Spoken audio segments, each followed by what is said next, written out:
Hello, everyone, and welcome back to the YWCA Hour. We are so excited to come back to you to discuss something that we previously talked about at the beginning of the year, which is how do we make change in a space where we feel like we're having a hard time connecting in regards to possibly politically, right? And one of the things that we talked about was being engaged and involved locally. When you don't think that you're able to make change, you really have the ability to, and really the most impact that you'll see in regards to changing your community happens at the local level. And so today we have someone here, a very special guest that's going to talk to us a little bit more about an initiative that we have the opportunity to be involved in to make lasting impact on our city of Lincoln. And so today we have Elizabeth, and she's going to tell us a little bit more about herself, where she worked, and then eventually we'll go ahead and get into the initiative. But welcome, Elizabeth. Thank you so much, Maisha. I'm so happy to be here. My name is Elizabeth Engman, and I'm a senior community organizer at Nebraska Appleseed. We've been working as part of the Lincoln for Fair Housing Coalition on this initiative to ban source of income discrimination. Did you have an additional question before I monologue here? No, that's okay. Can you tell us a little bit more for listeners who do not know? Can you tell us a little bit more about Nebraska Appleseed?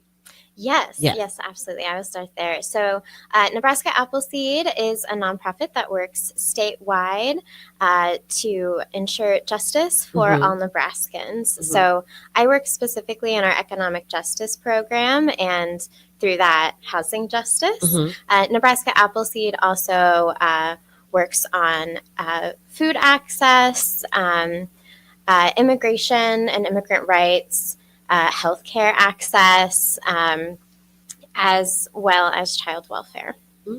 Okay. We've had, as the YWCA, we've had a lot of opportunity to connect with Nebraska Appleseed. They are doing amazing work in regards to supporting policy that they know will contribute to the success and health of Lincoln community. And so I just wanted people who did not know about Nebraska Appleseed to just get a little bit of that foundation information about how they're impacting and contributing again to the health and success of our Lincoln community. And so can you state your title one more time and tell us specifically what you do? So I'm a senior community organizer, and that means as a community organizer, I spend a lot of time in the community. So we have great relationships with partners like the YWCA, as well as many others in Lincoln and across Nebraska. We also have a lot of personal relationships with people. So we'll be at events tabling or have events where we meet community members. Sometimes you go to door and talk to people to hear from people on the ground what they're experiencing, what is working and what is not working, and where we can improve. The source of income discrimination work that we've been doing came out of an effort we had. It was before I was at Appleseed, but pre-pandemic years, we were going door to door across Lincoln, surveying our neighbors about what's working and what's not, as well as talking to organizational partners. And this was the issue that really rose to the top. We found that housing is such a crucial element of people's well-being and communities' well-being. If you don't have access to safe housing, you don't have a foundation to build on. Your family doesn't have that stability. Sometimes your kids have to change school a lot. And just when you don't have a place to go home and feel safe and comfortable, it impacts you deeply and personally.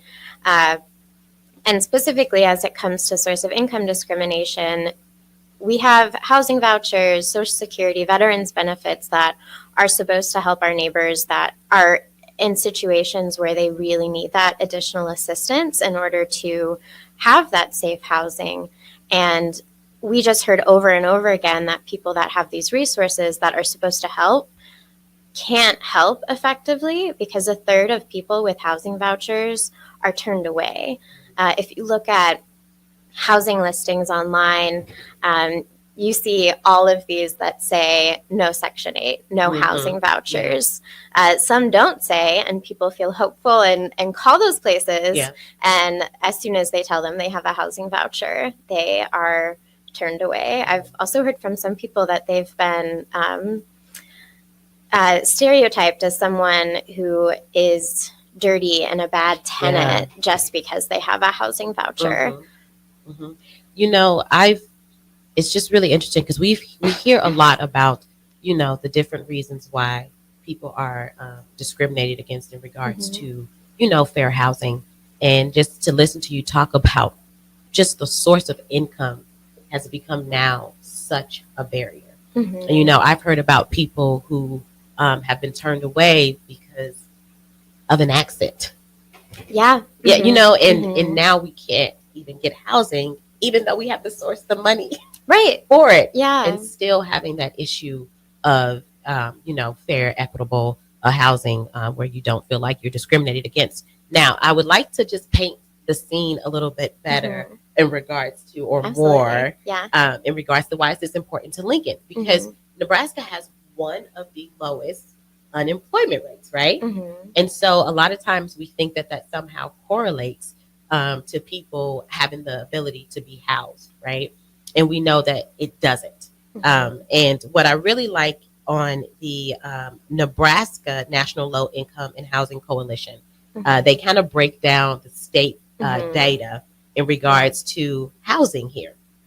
And in the pie of people who are in extremely low income renter households, 36% are in the labor force. Yep.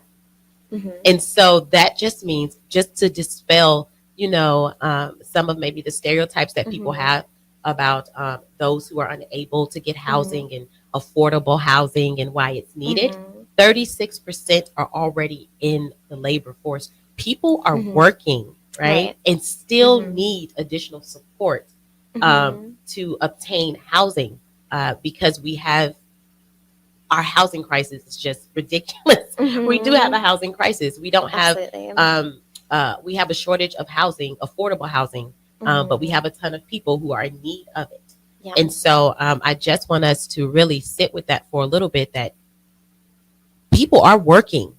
Yes. We're not getting paid enough. Yes. Yes. But the housing prices are not coming down, right? They're going up. They're going up. And the income is not matching. It's not matching at all. So even if you are in the labor force, because so many other expenses are also going up, right? We talk about like Lincoln Community Vital Signs and how they talked about childcare, and that for childcare, people pay more for childcare than somebody who is paying tuition at UNL for a year within the year. That is just insane. We have way more households that have both parents or the two income households, and that's out of necessity. And so we are just running up against, like you said, it not matching in regards to income and then expenses, and that we are now in need of these housing vouchers. And I think it also helps us to think about, in regards to perspective, who we see when we think about housing vouchers. Because you just talked about someone saying, I see a voucher and the person's going to be dirty, right? They're not going to upkeep the house or the property. And so you already have a picture in your head of who you think they are and probably what jobs they work in. But that's not the truth, because 36% of people are in the labor force and still need assistance. And with the expenses going up, we find that more people in our community need help and assistance. Yeah. And so there's that 36% that's already in the labor force. And most of the rest of the pie chart is people who can't work because of disabilities and seniors that are supposed to be retired. And also some of those seniors have been forced to go back into the labor force because they otherwise can't afford rent. One person that comes to mind, she did have a voucher and unfortunately wasn't able to use it anymore because of source of income discrimination.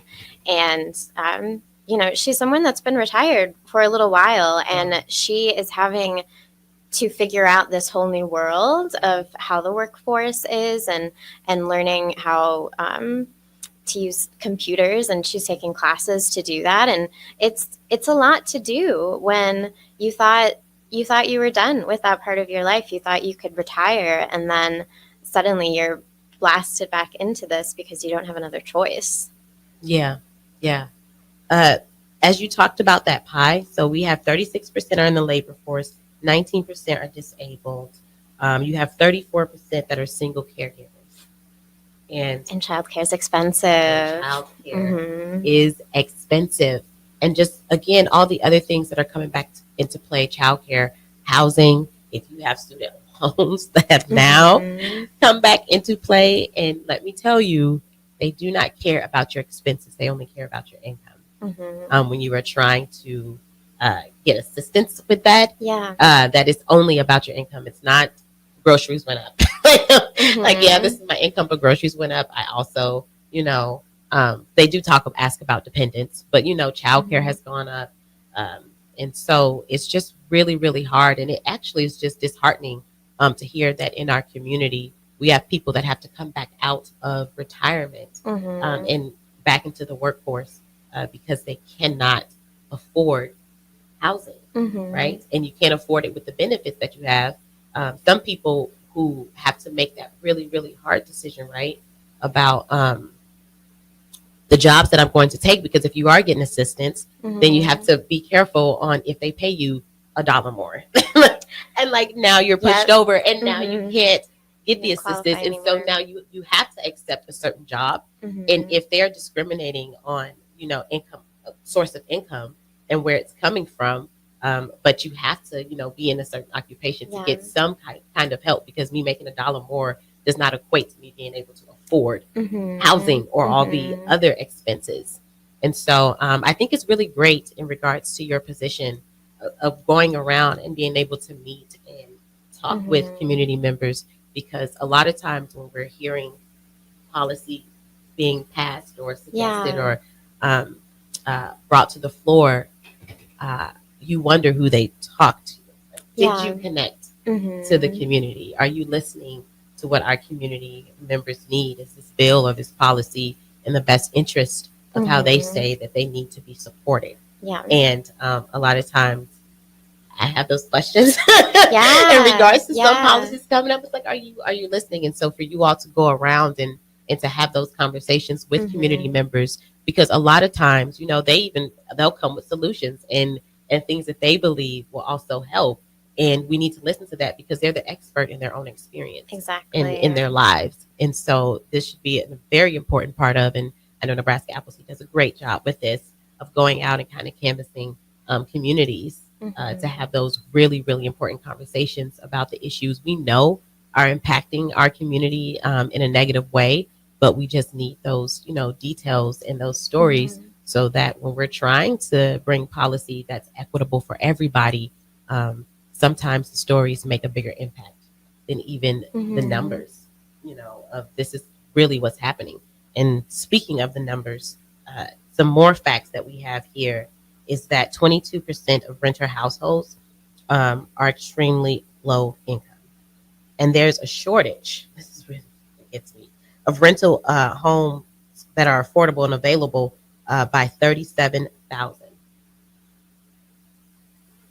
Yeah. There's not enough. There's not enough housing. And that is just, I'm really glad you brought up the extremely low income renters. So when we talk about affordability, that is generally considered to be you're paying 30% of your income on rent, so that you have that extra 70% to spend on your other expenses. And once it's past 30%, it's considered unaffordable. And a lot of people in Lincoln are considered cost burdened by rent. So they're spending over that 30%. And especially for our neighbors that are extremely low income and low income, spending half. The housing stock is not even there. We as a city, have been prioritizing building affordable housing, which is really awesome. But most of it is not at a price point that meets the need of extremely low income and low income neighbors. So they are still in a position where the housing for them does not exist and is not being constructed. And the only tool we have to help those folks access affordable housing is these housing vouchers if the housing isn't there. And they can't use them. So what are we supposed to do? Exactly. It says here that the average income limit for a 4-person extremely low income household is $30,000, almost $31,000. But the annual income needed to afford a 2-bedroom rental home is $42,000. Mm-hmm. It's just, again, disheartening that we have such an issue. But we see so many new complexes being built, housing complexes around this city. So many. Are they affordable? Sometimes. I think what we've seen most of when they're considered affordable is that they meet the area median income at 60%. So folks that are making around 60% of the area median income. I think that AMI is maybe listed on the page you have pulled up there. And it would be more like that 30% that we really need in order to help our neighbors that are struggling the most. So when you were going around canvassing the community and really talking to them about, affordable housing, and they were telling you the issue is that we're being discriminated against depending on the source of income. Do you have any stories that stood out to you about how this has, impacted them personally and their family? Yeah, a lot. Yeah. But I think one that has a lot of elements of this discrimination is a story of a single mother. She moved here from the South, hoping to find a better life here. She has 5 kids and her husband passed away. So she is now a single mom unexpectedly. She had a housing voucher that was supposed to help her family afford housing and have stability. She was able to find a place they really liked and worked well for them in South Lincoln, and they were really happy and they were thriving. But one day their landlord tells them, I'm going to start using this building for my family. I won't be renting it out anymore. So you need to leave. And they went off to try and find another place. She did find out later when she had to go pick up some mail in the area that there were some white college students living there. And this is a Black mom with 4 Black boys and a Black daughter. And she can say with quite confidence that it was racism that she was kicked out for and classism to see these white college students move in this predominantly white neighborhood, and that for some reason this landlord thought that they would make better tenants than she did, even though housing vouchers are stable income. It's more stable than a job. You can lose your job, but your voucher is good for as long as you qualify for it. But it wasn't considered good enough. She struggled to find another place that would take her voucher, and eventually found somewhere in the near South neighborhood, which is also the neighborhood I live in. I really enjoy it. But for her, as a Black family, they faced a lot of racial discrimination, and from the local police. It's a very over-policed neighborhood. So her quality of life even changed for her and her family. Yes. What she probably feels as safety has now changed for her and her family. They didn't feel safe. And Their unit wasn't even good quality. They had a window broken. I went to visit her once, and their front window was broken, and she'd been asking her landlord to fix it, and he kept not fixing it. And then she also lost this place because she kept asking for things to be fixed, and the property owner didn't want to do that and didn't want to accommodate her, and so they lost that place, and they were homeless for many months. I will say now they are in a better place, but their family is still recovering from the trauma of that. Being homeless for that time, having that instability, being treated like trash, whose lives don't matter, whose right to housing doesn't matter. That's a terrible feeling. You talked about the landlord who wouldn't fix things up in the house, so they can have a quality, probably safe, healthy space to live in. Yeah. Do you find, when you were talking to the community members, did you find that a lot of them, when they were talking about their experience, felt like, or do you feel like the voucher is just a smoke and mirror for some of these other underlying? Absolutely. Because you talked about racism and classism. Yeah, and I think that story is such a good demonstration of it, because she very clearly experienced both. We've also seen bills on source of income protection have been introduced at our state government and the unicameral as well for the past few years, and especially that first year when there was a hearing on this bill, people came out and said, I don't want those people living in my building.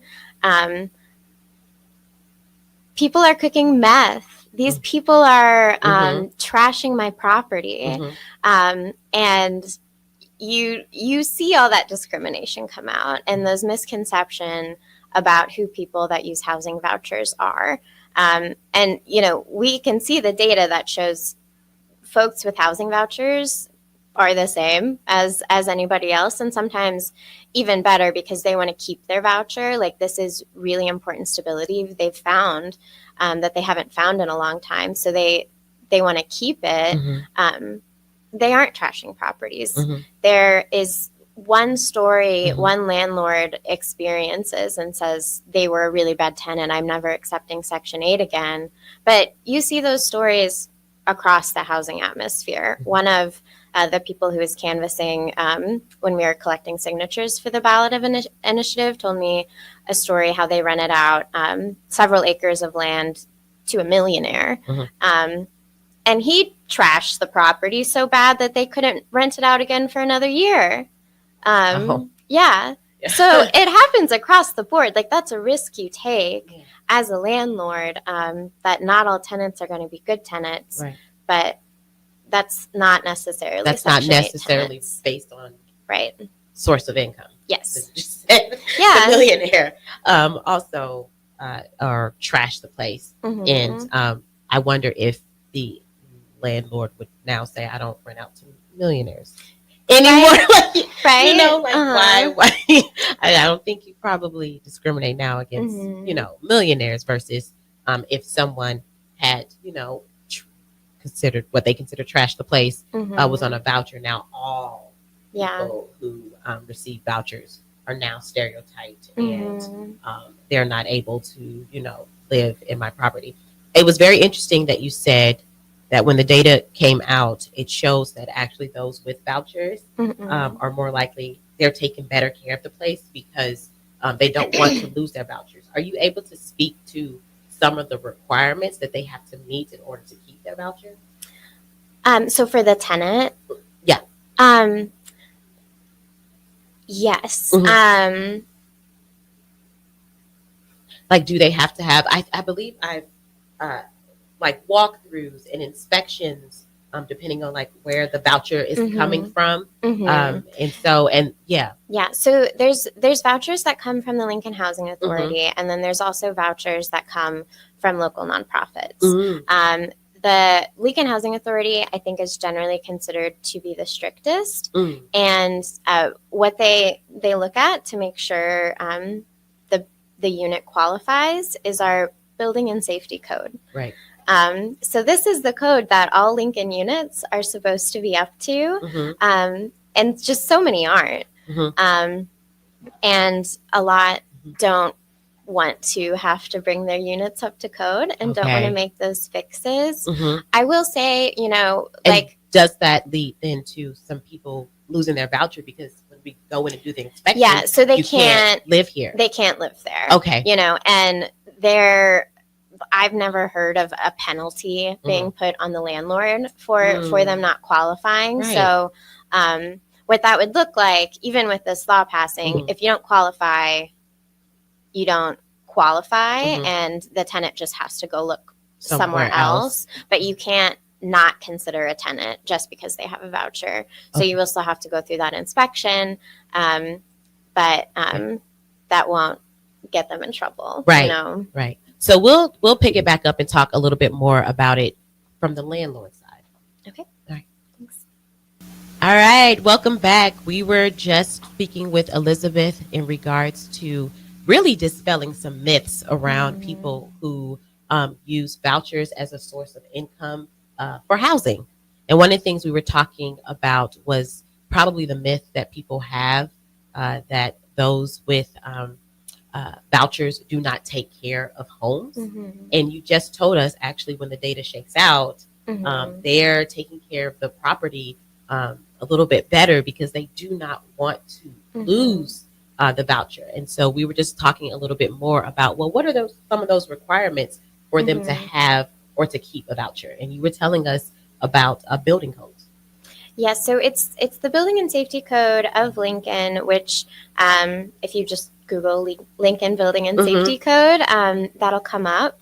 And so if you're working for LHA or working with like the Lincoln Housing Authority, that is the code that you would need to have your unit brought up to. There's fire safety things, having outlets grounded properly. Some of it might not be as intuitive, but it is important for the unit to actually be safe. With other agencies, they might go by some different requirements, which they can provide to you, probably would proactively provide to you before any inspection. So you have the opportunity to make those fixes. One landlord we work with who's very supportive of this policy, when the inspector came through, specifically the grounded outlets was something he needed to fix. And then there was also, he needed some railing on the front stairs for those stairs to be safe. And he just found that to be really helpful. He was like, look, I'm bringing my property up to code. It is safer. It has more value because it is a safe place to live. And he also recognizes that as someone who owns housing, that he has a responsibility to his community. Housing is a basic need people have. And if that is a service you're going to provide, it makes sense to be responsible with it and make sure that the people on your properties are safe. So is there any requirements? I know you said that it differs, Elizabeth, in regards to where the voucher is coming from, who's sourcing the voucher, in regards to being able to keep it and to keep receiving it. Do you know of any of those requirements in regards to the tenant and not the property owner, in regards to like just any of the organizations? Is it income that they have to, a certain income that they have to meet in order to keep the property? Is it the people who are living in the house? They have to have them approved in order to keep the property or keep the vouchers, not the property. Sorry, keep receiving the vouchers. Do you know of any of those requirements? Yes, so there is the income requirements, which I unfortunately cannot remember at this moment. But it is somewhere in the low income range that they need to remain under in order to qualify for the voucher. And so if that changes, they might not qualify for the voucher anymore. So there's that, of course, and little in the weeds, some information about how vouchers work. So 30% is what is considered affordable. So if someone, based on someone's income, they are responsible for paying 30% of what the rent is, and then the voucher covers the rest of it. So that helps people access housing at fair market value, so they can live in quality, safe housing. And that also means, as we're looking at these new units being built that are at the fair market value on the much higher end, that those properties, many of which are vacant, there's not enough people with that income. So it helps get people in those units while still ensuring the landlord is making the same amount of money. It's just that portion of it is coming from the voucher. Do you find that these units that are being built across the city, that they're taking advantage of that, of the vouchers, or are we finding that they are also turning away in regards to that being I think there's still a lot of that misconception that those won't be good tenants. That's not who we want living here. So I'm not necessarily sure. I think what we've seen a lot of everyone I have a relationship with that has a housing voucher are usually stuck in lower income neighborhoods, which again, I live in. I don't think there's anything wrong with it, but families should be able to have a choice of where they live, and they should have more options. When it contributes to segregation. It does, The Near South is one of the most diverse neighborhoods, and when a Black family is only able to find housing there, that is just contributing to the segregation we've seen through the past century because of redlining, when that is the only available housing. And that is still the situation we're in today. It's actually going up. With the Lincoln Community Vital Signs, the last iteration of it, I believe it stated that we are more, they don't use the term segregation, but that's what it is. We're becoming more and more segregated in our community. And so it's interesting that you talked about the preference of, in regards to income of the landlord.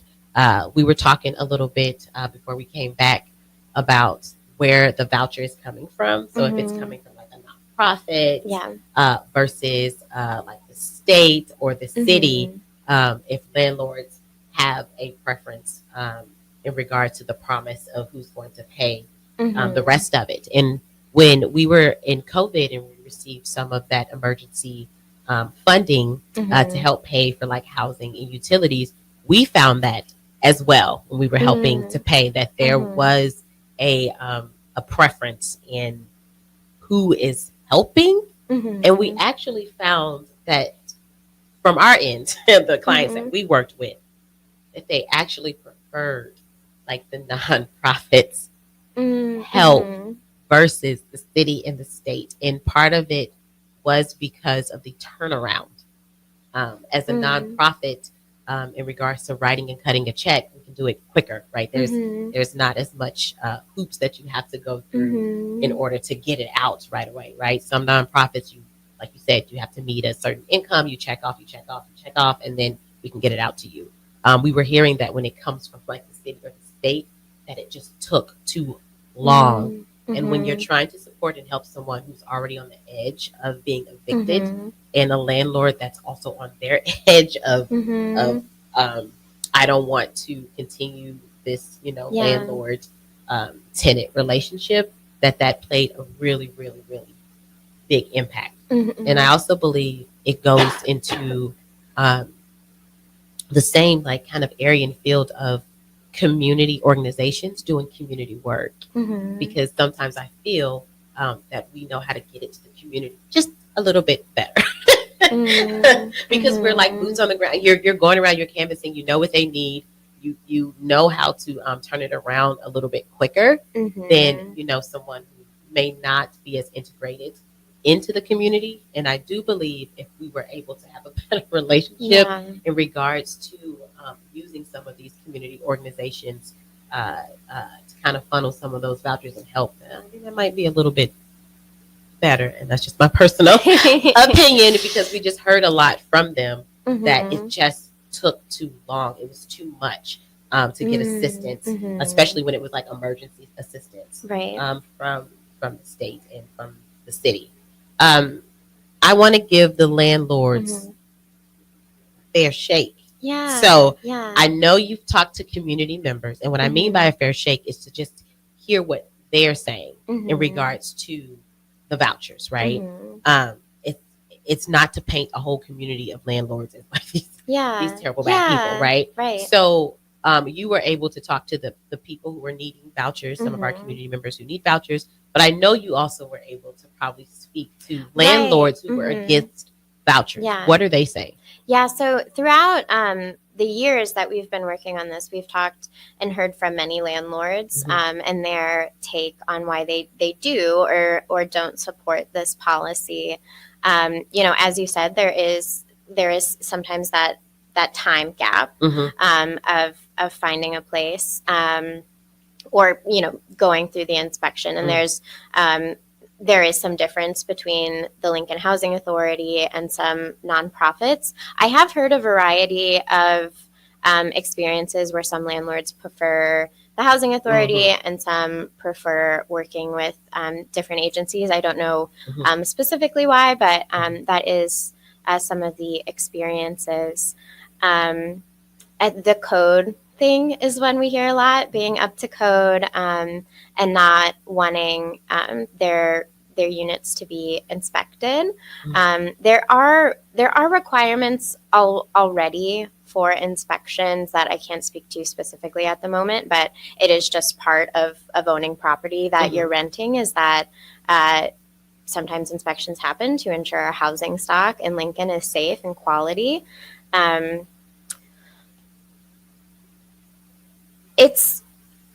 want to speak a little bit to the burden that exists on the Housing Authority and on nonprofits when you're trying to navigate and maintain relationships with property owners that will accept vouchers. I'm sure you can speak to it, like how much time it takes when you're having to go back and forth and just trying to find someone who will take the voucher. And then often, sometimes them not even working out, so these vouchers are like kind of in limbo while someone is trying to find a place. And the caseworker is trying to help them and spending a lot of time to help them instead of just being able to process those things quickly. So this would take that burden off of everybody, that more landlords would be accepting vouchers, so it's not just concentrated just trying to in find a few places. Right.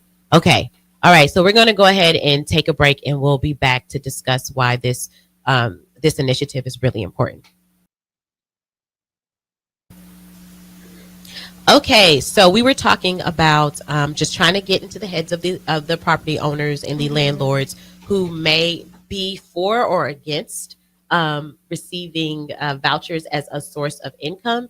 And you were talking about one of the things that you've heard are the codes, right? Getting our building and the property up to code so that the person who was trying to, take advantage of the voucher can live in the space.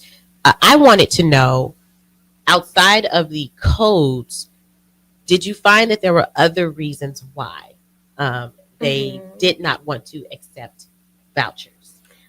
So early on, as we were talking to people, there was a lot of unveiled bias, a lot of, we don't want those people, they're bad tenants.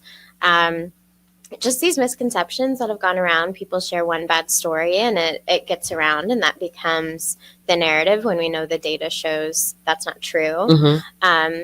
As we've continued advocating for this, some of that messaging has changed, more about the code, more about the timing it takes. And I'm not saying, no one is saying there isn't room for improvement, but we can improve it when it's just not working, when people can't use vouchers. That is the priority, and we can totally work together to address some of these other things to make sure it's working even better. Right. And so I wanted to bring that up because, again, as into getting into the heads of the landlords and not trying to paint a picture of all of the landlords.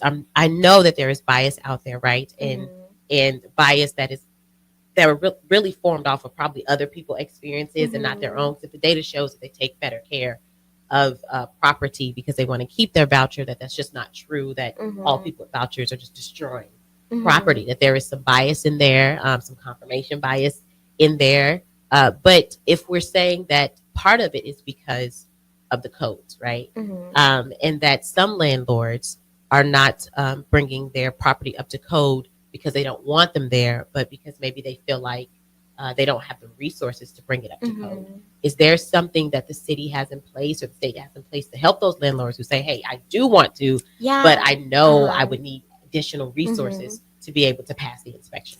Yeah, so the city has been developing a really cool rental rehab program. So it's been implemented in full force in the Near South neighborhood where I live. Actually, the building right next to me was the most units, the one with the most units. And so, I've seen them installing AC, upgrading electrical equipment. I believe it also covers things like updating windows for better temperature control, so there's not more expense with the heating and the cooling, and that works for everybody, saves everybody money, doesn't wear out the AC soon. So that's been a really great resource that I hope we can continue growing in our city. And that is, it's grants given by the city to landlords to make those updates. With it, they do have to make an agreement to keep the units affordable, so that we're not just helping things become unaffordable. And I've seen it work really well for my neighbors that they have better quality housing than they did before and still can afford it. Right. And so if you're out there, property owners or landlords, and you're listening to this and you really do believe that you have a responsibility in regards to providing affordable housing in your community because you see the need, but you don't have the resources, please take advantage of that resource. There, I know that there might, just look at the requirements and see if you are eligible. If you think your property needs to be updated in order to house those who might be using vouchers as a resource. Before we leave here, we want to talk about the 2 elections that are coming up in our city. We have one April 8th and then one in May. April 8th is the primary. We have some school boards that will be on there, candidates. And so please look at your either voter guide and kind of look up some of the initiatives or candidates that will be on the April 8th primary. Again, we're talking about how we make change in a world where we feel like it's out of our control. This is how you do it. You do it locally. And so I hope all of our listeners will go out. And if you're eligible, please go vote. But this initiative will be on the ballot in May, correct? Yes. So in May 6th at the general election, you will see the option to vote for or against the Fair Housing Ballot Initiative to ban source of income discrimination. We encourage people to vote for it for the many reasons we've talked about today. And if you'd like to learn more about the campaign and get involved, our website is fairhousinglnk.org, and we have information about how to volunteer, options to donate, and just a lot more information about the campaign. We have contact information on there also if you'd like to get in touch and learn more. Also, while we're talking about getting ready to vote, I want to plug civicnebraska.org. They've developed a great ballot builder. So if you go to their website, I think it says that specifically right at the top. So you can go right there and see all the information about what will be on your ballot and create a draft that you can save so that you remember what you want to vote for. Yes. So we just want to thank you again, Elizabeth, for coming and talking to us about this initiative and the importance of it here in our community. But just also thank you for the work that you have done to get this on the ballot. Is so important and it's needed. It's a very, very needed resource and policy that we need to have in place to ensure, again, a healthy, thriving community. We want to thank everyone who listened today to the W, and we'll see you next time.